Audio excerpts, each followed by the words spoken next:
इस लेक्चर में स्टूडेंट्स हम बात करेंगे सेकंड यूज की, जिसके जरिए हम dimensions of a physical quantity को यूज कर सकते हैं। उसमें हमारे पास आ जाता है दूसरा है कि हम इसके जरिए जो है कोई भी एक पॉसिबल फॉर्मूला जो है उसकी डेरिवेशन कर सकते हैं। ठीक है, यहाँ मैं लिख भी देती हूँ, डिराइविंग आ पॉसिबल पॉसिबल फॉर्मूला। ठीक है, अब उसके लिए भी हम एक केस देखते हैं कि यानी कि एक सबसे पहले जब हम फॉर्मूला फिजिक्स में स्टूडेंट डिफाइन करते हैं तो उसके लिए हमको एक फिजिकल ऑब्जर्वेशन जो है वो मतलब कि करते हैं। यानी कि हम कोई कोई मतलब कि हमारे पास कोई एक सिस्टम चल रहा है या फिर कोई ऐसी चीज हो रही है जिसको हमने ऑब्जर्व किया है और फिर उसकी ऑब्जर्वेशन से हम उसका एक फॉर्मूला जनरेट करते हैं। अब उसके लिए हमने यहाँ जो है एक साउंड वेव्स यानी कि साउंड जिस तरह हम प्रोड्यूस करते हैं, यानी कि जब हम बोलते हैं तो हम उसकी वजह से क्या प्रोड्यूस होता है, साउंड वेव्स प्रोड्यूस होती हैं।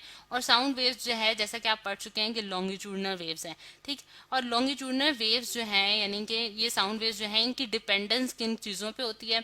अगर हम देखें तो ये हमें इसकी डिपेंडेंस जो है एक सबसे पहले रो पे है, यानी कि density density of the medium पे। ठीक है, यानी कि अगर आप देखें ये हमारे पास क्या है, यहाँ लिख भी देती हूँ मैं, डेंसिटी ऑफ मीडियम है। ठीक, इसको थोड़ा सा मैं एक्सप्लेन करूंगी कि हमारे पास डेंसिटी ऑफ द मीडियम से क्या मुराद है। कि अगर हमारे पास कोई एयर जैसा एयर में अगर हम लोगों ने साउंड वेव्स प्रोड्यूस किए हैं, तो अगर कोई हमारे पास ऐसी गैस है जो कि जिसका वेट हमारे पास कम है, तो उस केस में क्या होगा कि उसकी डेंसिटी कम होगी और वहाँ साउंड वेव्स जो है वो ज़्यादा इजीली मूव कर जाएंगी। और लेकिन जिन गैसेस के अंदर हमारे पास उनका वेट ज़्यादा होता है, यानी कि मॉलिक्यूल्स का वेट ज़्यादा होता है, वहाँ गैसेस जो हैं वो उनकी स्पीड कम हो जाती है। ठीक है, तो अब साउंड वेव्स की जो स्पीड की क्योंकि हम बात कर रहे हैं, या फिर आप वेलोसिटी भी कह सकते हैं, तो वो एक तो डिपेंड कर रही है रो पे, और फिर दूसरी चीज़ जिस पे वो डिपेंड कर रही है स्टूडेंट्स, वो हमारे पास है modulus of electricity, modulus of elasticity, sorry. ठीक है, मॉडुलस मॉडुलस ऑफ इलास्टिसिटी। ठीक है, अब अगर हम देखें मॉडुलस ऑफ इलास्टिसिटी जो है ये भी हमारे पास एक ऐसी क्वांटिटी है जो कि जिस तरह से हम सॉलिड्स में भी डिफाइन करते हैं कि अगर हमारे पास कोई ऐसा मटेरियल है जिसके अंदर हमारे पास जिसकी इलास्टिसिटी बहुत ज़्यादा है, यानी कि उसके अंदर एबिलिटी है कि वो अपनी पोजीशन जो है वो मेंटेन कर सकता है। जैसा कि हम सॉलिड्स को देखते हैं कि उनके अंदर इलास्टिसिटी बहुत ज़्यादा होती है एज कम्पेयर टू लिक्विड और गैसेस। तो इससे हम ये देख सकते हैं कि हमारे पास जो साउंड वेव्स हैं वो सॉलिड में बहुत ज़्यादा स्पीड से मूव करती हैं। ठीक, अब ये तो दोनों हमने डिपेंडेंस देखी है, और मॉड्यूलस ऑफ इलास्टिसिटी को मैं कैपिटल ई से डिनोट कर देती हूँ।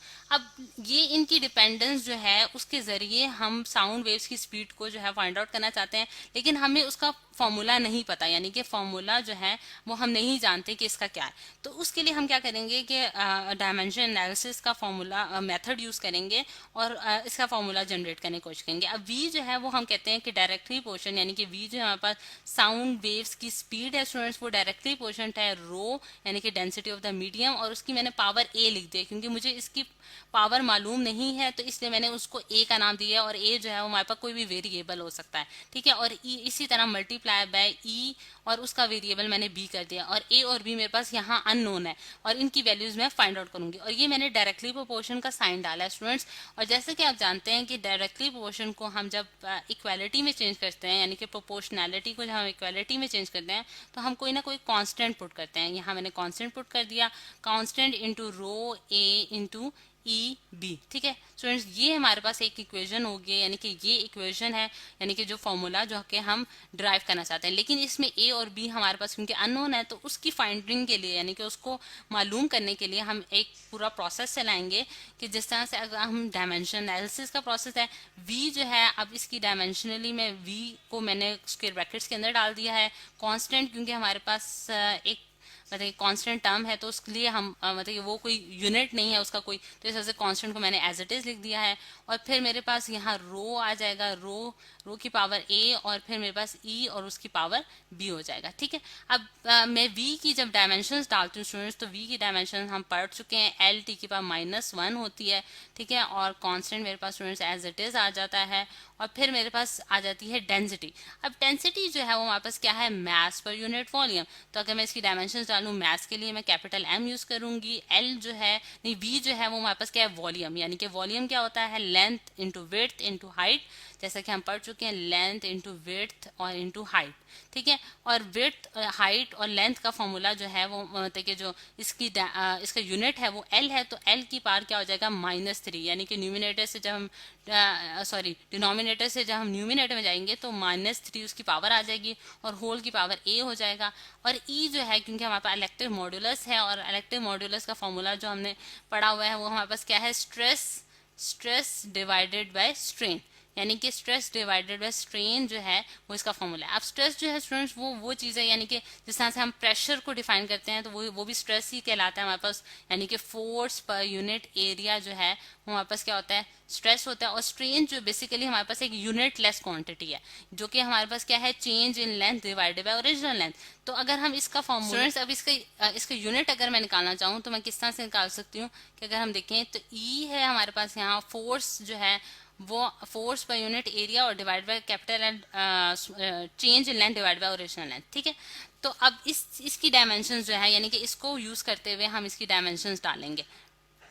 अब अगर हम देखें फोर्स जो है स्टूडेंट्स उसके लिए हमने क्या डायमेंशंस इसकी लिखी थी, यानी कि अगर मैं इसको यहाँ लिख देती हूँ कि मेरे पास इसकी डायमेंशंस आई थी mL T की पावर -2 हमारे पास फोर्स की आ गई और डिवाइडेड बाय हमारे पास क्या होगा एरिया, यानी कि एरिया का हमारे पास स्टूडेंट्स एरिया जो है वो लेंथ इंटू विड्थ होती है, यानी कि L² आ जाएगा और ये मेरे पास डायमेंशंस की क्लोज हो गई और होल की पावर हमारे पास क्या है B है, ठीक है। यानी कि और मैंने आपको जिस तरह से बताया कि delta L divide by L जो है ये यूनिट लेस क्वांटिटी है, दोनों की डायमेंशन L है और वो कैंसिल आउट हो गई हैं, ठीक है। तो अब यहाँ हम इसको जो है थोड़ा सा सिंप्लीफाई करने की कोशिश करते हैं इस इक्वेशन को। कांस्टेंट इनटू यहाँ हमारे पास आ जाएगा mL की पावर -3 उनकी पावर A और यहाँ मेरे पास जो आ गया वो mL स्टूडेंट्स एक L जो है वो L² से कैंसिल हो गया तो L की पावर -1 और T की पावर -2 होल की पावर B जो है ये मैंने मतलब कि ये जो है हमने इसकी डायमेंशन क्लोज कर ली।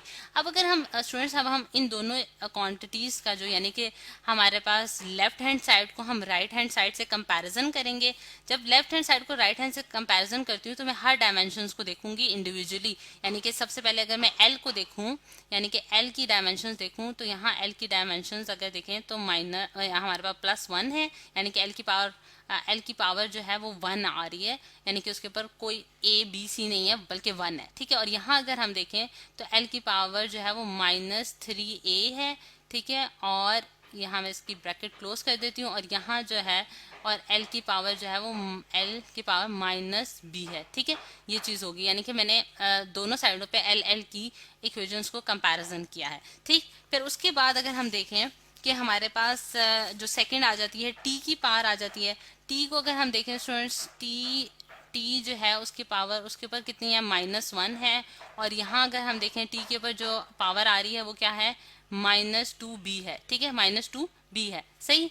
और फिर उसके बाद M को अगर देखें तो हमारे पास जो स्टूडेंट्स लेफ्ट हैंड साइड पे अगर हम देखें तो M की ऊपर कोई पावर नहीं है तो 0 आ गया और यहाँ जो है वो M के ऊपर पावर है M की पावर A है और दूसरे में अगर हम देखें तो M की पावर क्या है B है, ठीक है। तो ये हमने सारा इस तरह से कंपैरिजन कर लिया। अगर हम इसको अब रिजॉल्व करें यानी कि हमारे पास जब हम जानते हैं कि हमारे पास जब बेसिस सेम होती हैं स्टूडेंट्स तो पावर क्या हो जाती हैं एड अप हो जाती हैं, ठीक है। जब पावर एड अप हो जाती हैं तो इस चीज़ को मैं इस तरह से भी लिख सकती हूँ, यानी कि अगर मैं यहाँ रब कर दूँ स्टूडेंट्स और यहाँ इसको डिफाइन करने की कोशिश करूँ तो आप देख सकते हैं कि हमारे पास यहाँ क्या आ जाएगा कि यहाँ मैं इसको इस तरह से लिख सकती हूँ कि मेरे पास यहाँ L की पावर जो है होल की पावर क्या बन जाएगा -3A -3B -3A -B, ठीक है।